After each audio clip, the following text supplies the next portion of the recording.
Hello दोस्तों, welcome again in my YouTube channel.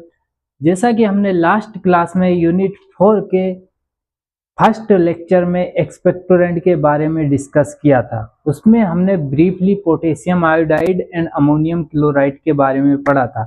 हम second lecture की तरफ चलते हुए अब हम लोग पढ़ेंगे इमेटिक्स के बारे में। इमेटिक्स में हम लोग पढ़ेंगे कॉपर सल्फेट के बारे में एंड सोडियम पोटेशियम टार्टरेट के बारे में। तो बिना देरी किए हुए लेक्चर को स्टार्ट करते हैं। सबसे पहले हम लोग इमेटिक्स का डेफिनेशन देखेंगे। इमेटिक्स का डेफिनेशन क्या होता है?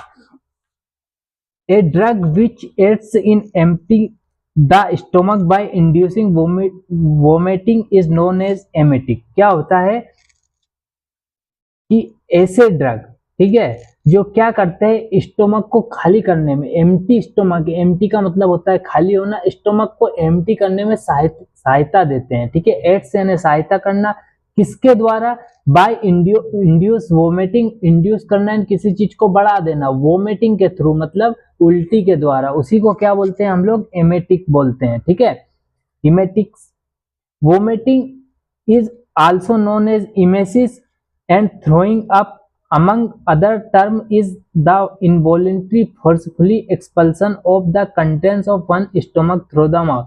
क्या बोल रहा है कि अगर आपके एम्प्टी स्टोमक करना है, मतलब क्या करना है? Vomiting by inducing vomiting. ठीक है, अगर आपको आपके पेट से कोई चीज बाहर निकालना है, ठीक है, तो किसके थ्रू निकलेगी? वो आपको किसके थ्रू निकलेगी? वोमिटिंग के थ्रू निकलेगी, उल्टी के थ्रू निकलेगी। तो ऐसे ड्रग या ऐसे सब्सटेंस जो इसके लिए हम लोग यूज करते हैं, ऐसे केमिकल कंपाउंड जो इसके लिए यूज करते हैं, उन्हीं को हम लोग बोलते हैं इमेटिक्स। ठीक है, इसका सिंपल सा डेफिनेशन एक और क्या है? A emetic such uh syrup of ipecac. ठीक है, इपिकेक का एक सिरप आता है। Is a substance that induce vomiting. क्या करता है? वोमिटिंग को इंड्यूस कर देता है।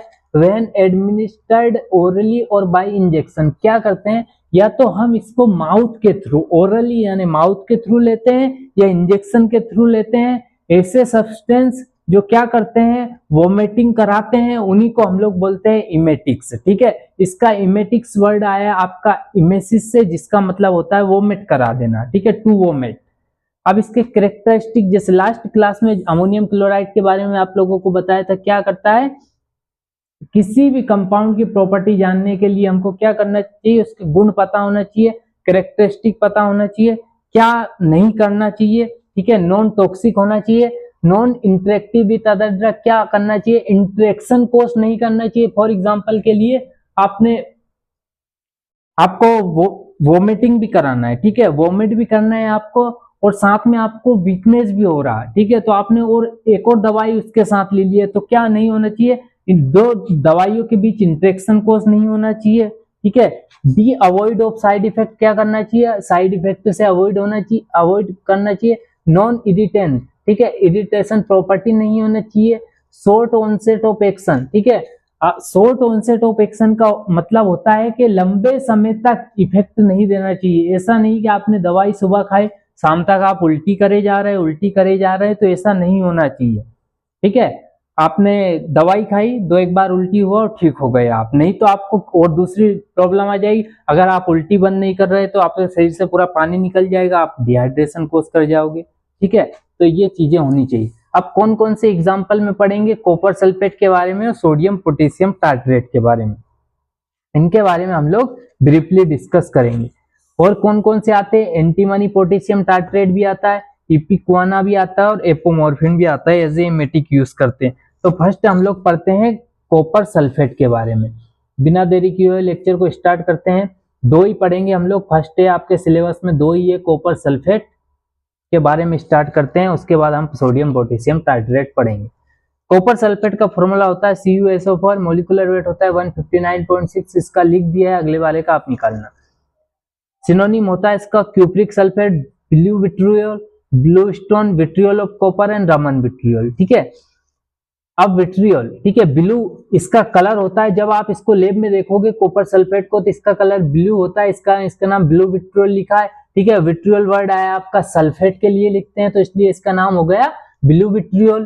ठीक है, अब रमन विट्रियोल क्यों बोलते हैं? इसको रमन नाम के साइंटिस्ट ने दिया था, इसलिए इसका नाम रमन रिट्रीवल पड़ गया। अब इसकी प्रॉपर्टीज क्या होती है, डीप ब्लू ट्राइक्लिनिक क्रिस्टल और ब्लू क्रिस्टलाइन ग्रेन्यूल या पाउडर, ग्रेन्यूल फॉर्म में भी हो सकता है, या तो ग्रेन्यूल फॉर्म में रहेगा या फिर पाउडर फॉर्म में रहेगा। इफ्लोरोसेंस स्लोली इन ड्राई एयर क्या करता है, एक होता है आपका इफरवेसेंट, एक होता है आपका इफ्लोरोसेंस। ठीक है, इफरवेसेंट का मतलब होता है,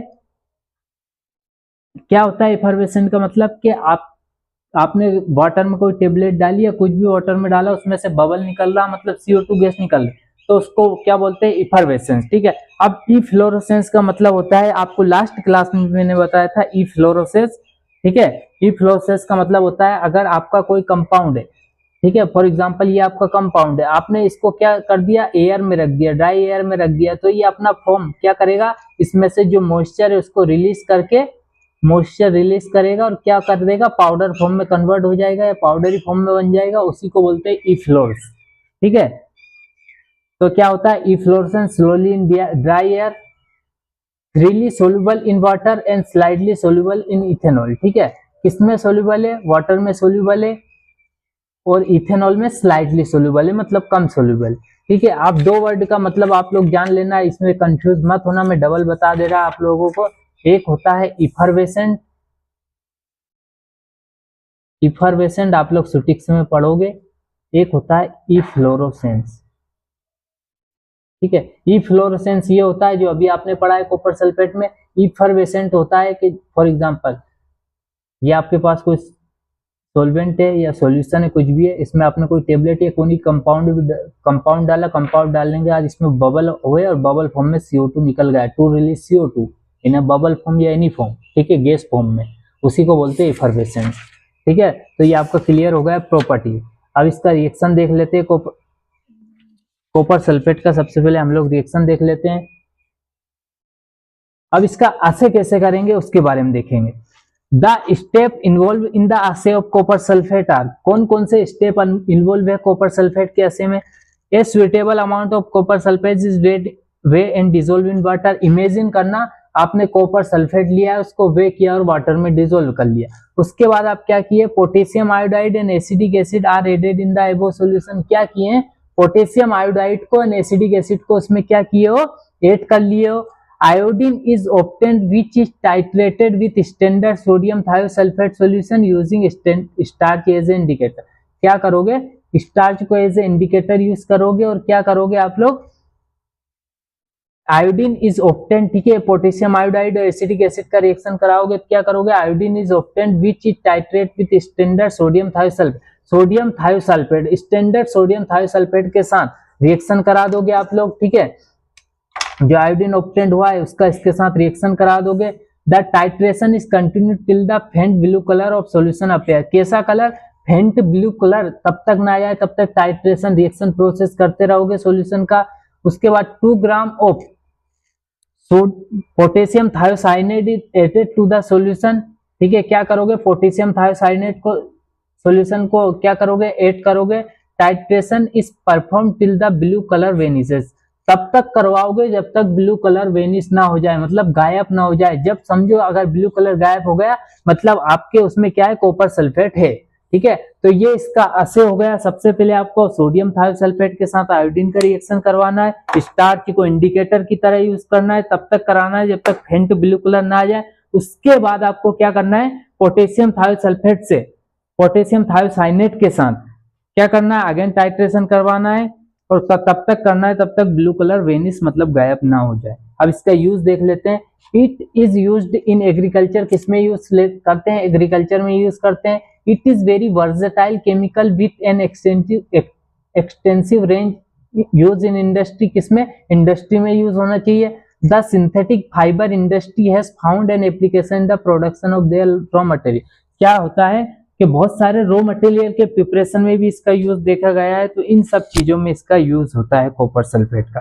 तो ये आपका कॉपर सल्फेट डी एंड हो गया। अब हम लोग पढ़ते हैं सोडियम पोटेशियम टार्ट्रेट के बाद। फिर भी आपको लग रहा है कि थोड़ा जल्दी हो रहा है या ऐसे आपको समझ में नहीं आ रहा, तो आप लोग assay से रिलेटेड कमेंट बॉक्स में कमेंट लिख सकते हैं, या तो डायरेक्टली में नंबर दिए हुए डीएम कर सकते हैं, मेल कर सकते हैं, ठीक है। अब पढ़ते हैं सोडियम पोटेशियम टार्ट्रेट के बारे में। इसका केमिकल फॉर्मूला होता है C4H4KNaO6, ठीक है, 210 होता है इसका मोलिकुलर वेट। इसकी प्रॉपर्टीज देख लेते हैं। Sodium potassium tartrate is a colourless, odorless, solid tetrahydrate. It is also known as Rochelle salt, double salt of tartric acid. क्या बोलते हैं इसको? Double salt of tartaric acid भी बोलते हैं या रोचेल सोल्ट बोलते हैं। अब रोचेल सोल्ट क्या क्यों बोलते हैं?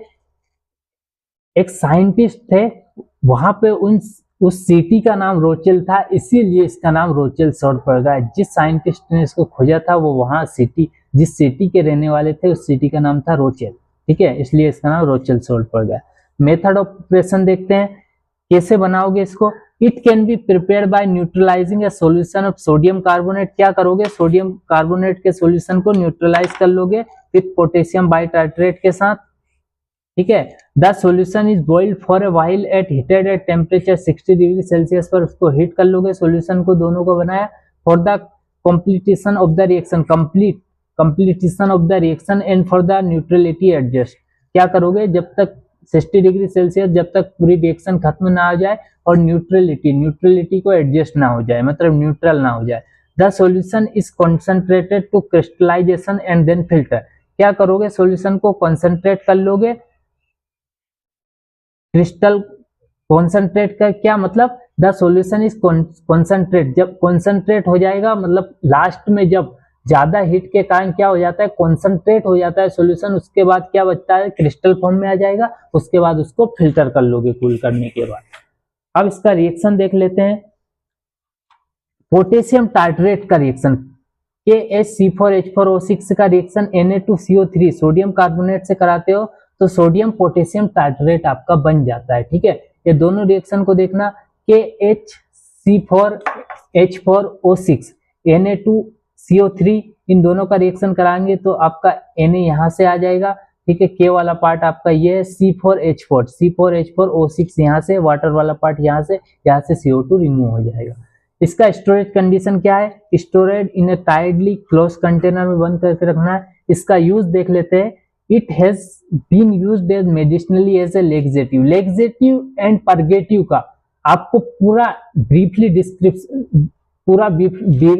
डिस्क्राइब कर दिया था मैंने लास्ट क्लास में, तो आप लोग लेक्सेटिव एंड परगेटिव के वीडियो में देख लेना आप लोग जाके, ठीक है। क्या करता है? मेडिसिनली एज ए लेक्सेटिव की तरह यूज होता है। फिर भी बता देता हूँ, लेक्सेटिव मतलब क्या होता है? जो कॉन्स्टिपेशन से आपको रिलीफ दिलवाए उसी को बोलते हैं लेक्सेटिव, या आपके जो भी गैस्ट्रिक वाले पार्ट है, ठीक है, गैस्ट्रिक ग्लैंड वाले पार्ट है, उसकी सेक्रेशन को इनहांस कर दे, ठीक है, उसको बोलते हैं लेक्सेटिव, ठीक है, जिससे आप इजीली फ्रेश हो पाओ।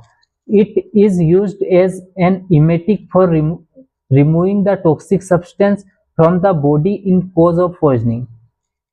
आपने इमेटिक तो पूरा पढ़ लिया, पर रियली में इमेटिक का यूज कहाँ होता है? जैसे फॉर एग्जांपल के लिए क्या होता है, कभी कभी अचानक से इंसान को कोई भूत पकड़ लेता है।